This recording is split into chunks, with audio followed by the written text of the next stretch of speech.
This is a hip internal rotation stretch. So hip internal rotation is the femur moving in or the foot coming out.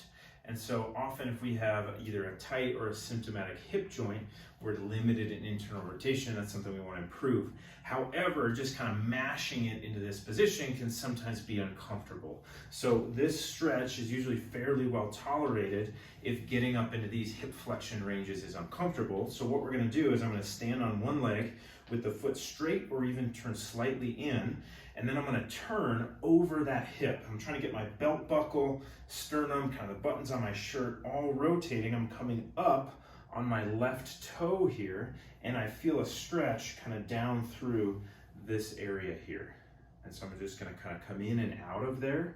This can be a great one for anybody who does any rotational sports, golf, tennis, throwing sports, because we need to, as I throw, pivot over the leg. So if I'm coming to my left, if I'm limited in this rotation, people tend to get it through their back or something else. And so we want to be able to get it in through the hip here. So I'm going knee, hip straight, even my glute on a little bit, and then I'm going to turn over that belt buckle, sternum. What I really want to watch out for, especially if you have low back pain and we're trying this, is that I'm not just pivoting through my back. And so what that looks like is my belt buckle roughly stays forward and the rest of me turns. That's going to be back rotation. We don't have a whole lot of that. Sometimes that can be uncomfortable. So I really want to get this hip rotation coming up on the back toe. I'm trying to get this pocket, belt buckle, all turning over the hip, and I feel a stretch through there.